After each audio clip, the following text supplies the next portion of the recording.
Toastmaster, fellow Toastmasters, and most welcome guests.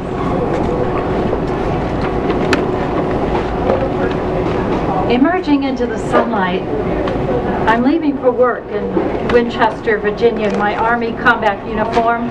Coffee sloshes from my cup onto my bag. My patrol cap is off my head. Not on my head where it should be, it's in my hand. I'm a wreck. A woman I don't know, a bit older than me, smiles. She looks as if she's about to say, "Thank you for your service," to which I'm never sure how to respond.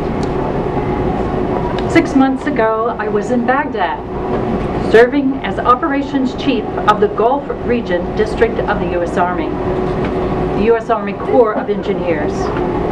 Our unit oversees infrastructure rebuilding, a beautiful and expensive endeavor, managing construction of schools, roads, hospitals, and other big-ticket items.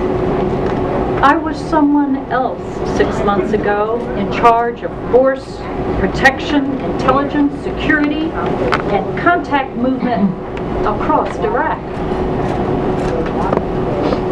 Then my older son, Nicholas, a charismatic and passionate 21-year-old in his third year of college, shot himself during my last week in theater. Our unit suffered 5 fatalities during my year in Iraq. One individual was killed by a sniper's single shot to the head. One person, also named Nicholas, was lost in a vehicle-borne suicide bomb. During my tenure, I learned how to receive such calls and to inform our commander succinctly, direct and calm, present the information he needed.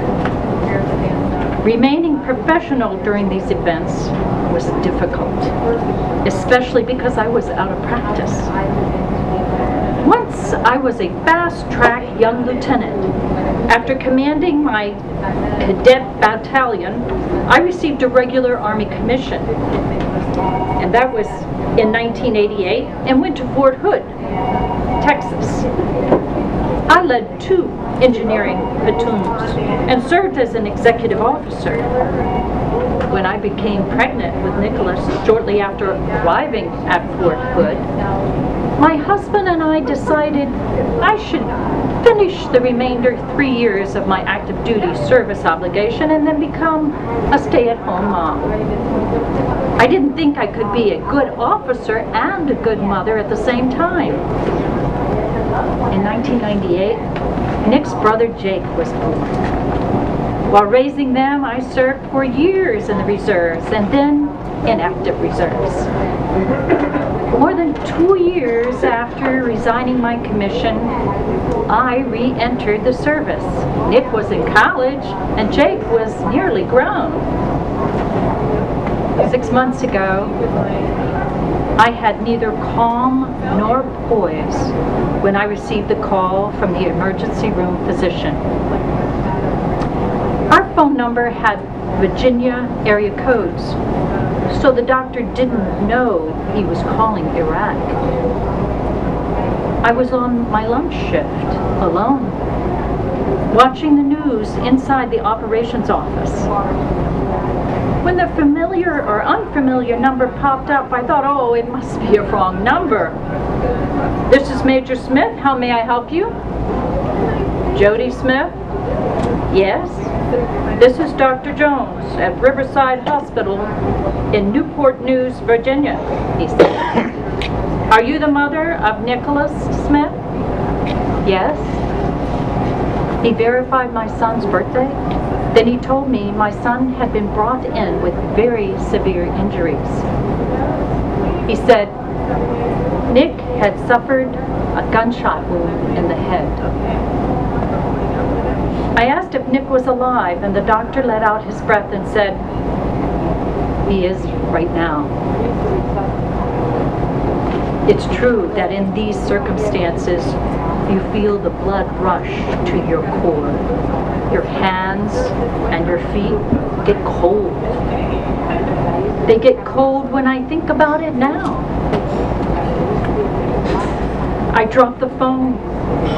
I started making sounds that were part words, part shrieks. I called for the operations manager in the next room. I didn't remember everything that happened next. But I do remember thinking, how can it be true? How could I be receiving one of those calls when the victim was my son in Virginia? Within 30 minutes, before the chaplain had even arrived, I was headed out to begin the journey home. First I flew to Kuwait, then to Washington, and finally to Newport News, where my precious boy lay in a coma. He died the next day, about 25 hours after I arrived. None of this was the journey's end I expected. Based on the circumstances and evidence, the police think Nick intended a suicide gesture. He succeeded, and now I am the ghost. 3 days before Nick's injury, my non-commissioned officer and I had raised 2 flags over our camp, one for each of my sons. We saluted, then folded them into triangles. I gave Jake his flag. The other lies still in a box, along with a certificate from my commander and Sergeant Major stating that it had been flown over Camp Wolf in the province of Baghdad, Iraq, during Operation New Dawn, in Nick's honor, with gratitude for his support. My heart aches for Nick. I miss his large presence and the bond of patriotism we shared. I thank him for his service, too. Deployments are not easy for family members. I'm especially touched now when strangers approach and thank me for my service, though I might stumble on my reply. Sometimes I tear up. In every case, I wish I could hug them and say, "You are welcome." Then I would look into their eyes and say that losing a child is heartrending, but that losing one while serving in harm's way, while protecting others, carries a unique anguish. I now better grasp the price of freedom. I was far away when Nick went through that dark night. I wonder what other experiences, what pains flare up, or what they know to savor when they are thanked for their service. We can honor those sacrifices by cherishing the gifts they bring. Cherish those we hold dear. Treasure our families and thank God for her blessings. Out of Toastmaster.